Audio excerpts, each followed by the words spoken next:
guys, welcome back to the channel. Today we're going to be going through a functional movement screen, or an FMS, which I did 6 months ago in March, and I have retested last weekend and I've got my results.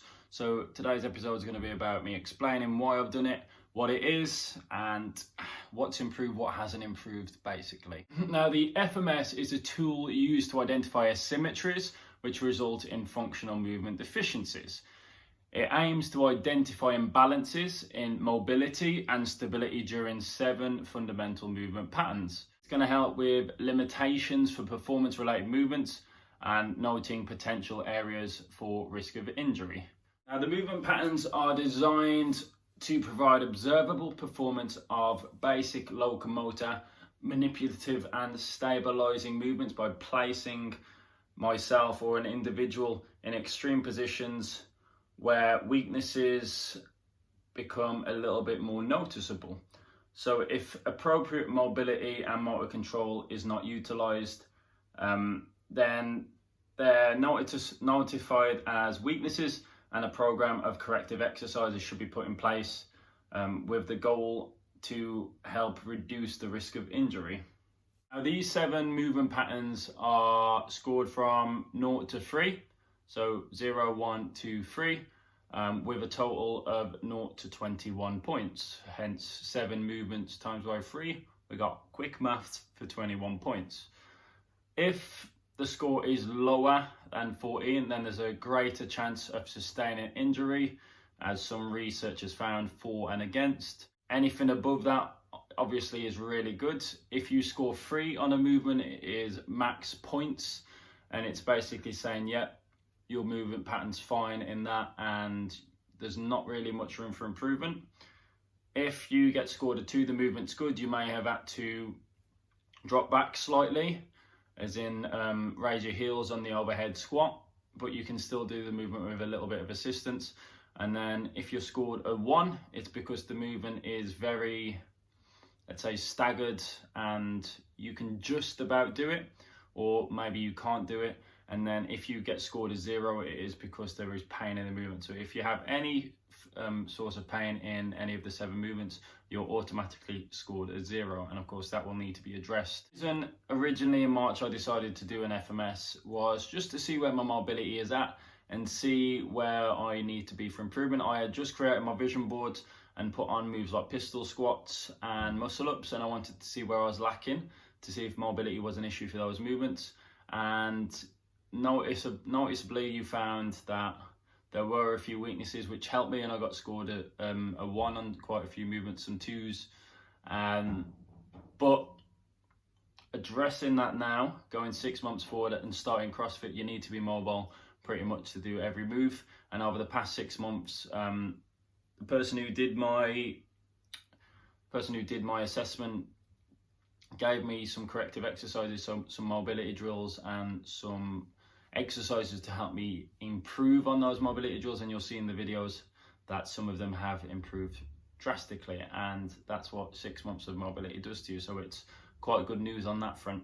Now, going into it, we start with the deep squat. So unfortunately we haven't got the equipment, it's too expensive and it's not worth to buy, so we used our own equipment and we tried to do it as accurately as possible. But again, 6 months ago we did it the same way, so validity is quite high in this, just not official, let's say. So with the deep squat, you get the dowel, or in our case the barbell, put your arms at a 90-degree angle, and then you're going to push it above your head. The idea is to keep the arms straight and nice and high, ideally in line with the ears. And then we go down, we squat as low as our mobility allows us to. We hold for a short 1 second period, we stand up and we go again. Now, this is a great test of thoracic mobility, hip mobility, and also ankle mobility. So you'll notice where you're lacking. So if the barbell starts to come forward, it will be shoulder stability, thoracic mobility. If you can't get low enough, it could be the issue of ankle mobility or even hip mobility. So the way we changed this so I could do it was to go down a little bit lower by raising my heels on some plates. Now, ideally We would raise our Now, heel the first on video of me in black the was me equipment that we in have got, March. so The the video FMS you see me equipment, now was me step. last weekend. But we For couldn't the still video in March, I use got scored a 1 weights and due to movement not being able to get improved deep quite enough a and not lot. being able to sustain hands above the head without my arms coming forward. And I got scored a 2 this time, as I was able to maintain a little bit more of a good posture whilst doing this. On both occasions, I have had to have my heels raised due to my ankle mobility not being the greatest, but it's made the move so much smoother, and you should be able to see the difference in my squats when I'm doing this. Although watching this video, I've actually realized when I squat more to my left than my right, so that can be brought to my attention when I go into training.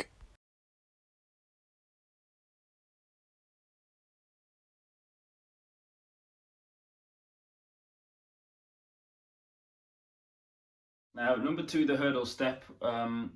We didn't do this because we hadn't got the equipment. It didn't seem safe to do so, and it seemed like pretty much a pain in the backside to set up, so we avoided this one.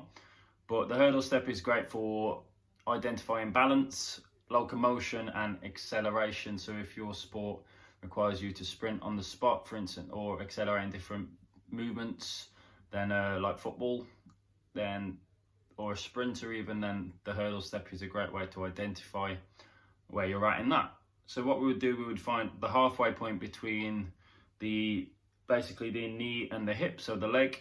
You'd adjust the hurdle, which we haven't got to that height.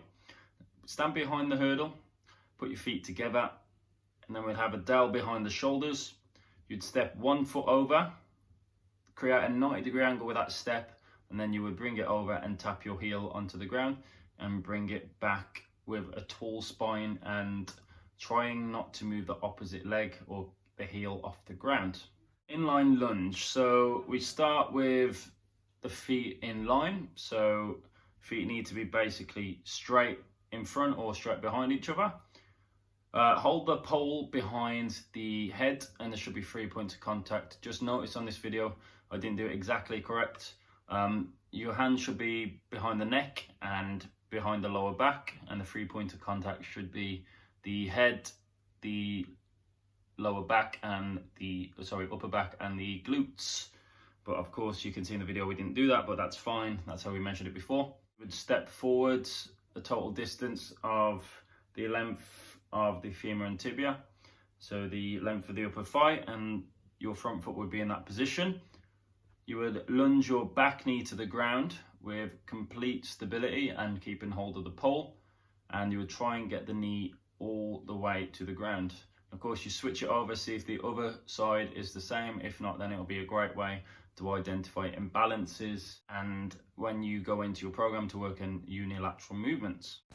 From both of the 2 tests done 6 months ago, there wasn't any majorly noticeable differences due to the fact that my score in March was a 3 and my score now is a 3. To be fair, my lunges, my balance has always been fairly good due to used to playing football quite often and cycling. And this is one of the moves I focus on quite a lot when I train. So you'll notice that I managed to get my knee to the ground, keep an upright posture, managed to keep the 90-degree angle when lunging, and managing to keep my straight back whilst holding the pole. So a 3 is well deserved for this one. So the active straight leg raise, measuring hamstring flexibility. You would start by lying on your back, palms up, lying on the floor, and you would have the stick underneath the thighs. Point the toes up and measure the measuring pole halfway up the upper thigh. From this point, you want to point the toes up, and you want to try and raise one leg, keeping the other leg flat, all the way up to where that pole is, which is usually about 90 degrees. Now you'll notice that on both legs I had to switch and move the pole a little bit lower. So what we did, we remeasured halfway between the knee and the original measurement point and raised the leg again. And of course, hamstring flexibility has never been great for me, but a little bit better than it was before. And of course, do it on the other side, see if there's any imbalances there as well. So watching the video back from March, I've noticed that my right hamstring is a little bit tighter than my left, as on the right side I had to do a remeasurement and go halfway down the leg again to remeasure, whereas the left leg on both occasions, so in March and recently, I didn't have to do that. Now, I have been stretching after every leg session, but noticing this imbalance points out that I need to stretch out that left leg even more than the right, just so it can catch up. Now, I did a heavy leg session the day before recording this video, which will not help with the stiffness of my hamstrings, as you're not meant to train hard for about 24 to 48 hours before a session. Although that's not an excuse, I've noticed where I need to improve going forward. Trunk stability push-up, of course, is going to measure the stability in your core and your trunk. It's going to also measure any thoracic spine areas of tension, and your technically as well your upper body strength, so that pushing strength. So you lie flat on your stomach, forearms down, thumbs in line with the chin, and you want to try and push up with a completely straight posture, and see if there are any lag in the spine when you're pushing up. If that is the case, then you would bring the arms a little bit wider out and the hands, and you would bring them down to about collarbone height and go again. And you could do that to see if there is any instability there and see if there's any way that you need to strengthen up. The video in March to now, you can clearly see from the first video that there is a instability in my spine and a lag, therefore voting me a 1 out of 3. When I get to this video of me now, there is a little bit less of a lag, haven't really had to move my hands much, and there is a lot more control when pushing. So this time around I got a 2, so that is an improvement and a half. Over the past few months, I have specifically done a lot of mobility on my thoracic due to me having to drive for long periods of time to work, and when I play video games, me not being in the best posture ever. So it's something I've been working on, and I'm so glad that I've saw an improvement in it as well. Rotary stability was measuring core strength and rotation work. So on all four, so hands under shoulders, knees underneath hips. Ideally, the stick would be in between the thighs at this point, and you would let your knee and your foot remain against the pole when you're doing this, but of course we didn't. Now what you want to try is raising the opposite hand to the opposite leg, kicking it bringing the hand forward and kicking the leg back at the same time, and then bringing it in central, touching elbow to thigh, kicking back out again. Now if that goes well, you can try raising the same leg and the same arm at the same time. This is a little bit trickier, as you can see, but of course too much tilting or a little bit of a fall might identify weakness. And of course do it on the other side and see what happens. From the video in March, you can clearly see I'm off balance, and it's all to do with my neuromuscular control, the poor reflex stability of the trunk, and poor scapular and hip stability. Also can be a limitation in the knee, hip and spine, which is reduced performance of the movement. So exercises like bird dogs and Superman is going to help improve that.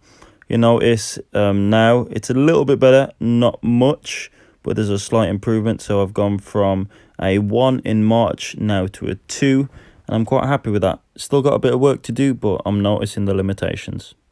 Finishing off with shoulder mobility. Of course, this tests shoulder mobility. Put the hands behind your back, palms out, reach around, and then you want to try and get your hands as close together as possible. Now after the initial reach, do not move your hands up any further, and the gap between the hands is the measurement, and that will identify how much mobility is in your shoulders. Difference between the two videos is March is a 1 and now is a 2. There's a little bit more of a gap in March compared to now. Shoulder mobility is still stiff due to the driving and working hard in my training, but it's something me and my coach, who I train with on Tuesdays, have addressed and we are currently working on. After watching that and going through feedback, I've noticed a few pointers I need to take on board. So my right hamstring needs to catch up my left. Although they are both tight, they need to be in line and symmetrical. I've noticed that ankle mobility and thoracic mobility still need improving. Of course, been working on that for a long time. Trunk stability is a little bit of an issue. And again, still gonna put that into my training sessions, as well as working on improving my shoulder mobility. Now, these are all things I'm going to take into my account when I plan my own sessions and plan my mobility drills. And hopefully in another 6 months or by the end of the year, you should be seeing some more frees on the board. Now guys, if you did enjoy this video, please like, comment and subscribe. You don't understand how much that helps the channel grow. Of course, by the end of the year, I want to be hitting 100 subscribers, and you guys could help me get there. The more people that like, the more people that it reaches out to. And I'd appreciate that simple 10-second time for you to hit like and subscribe. If not, enjoy the rest of your day. Peace out.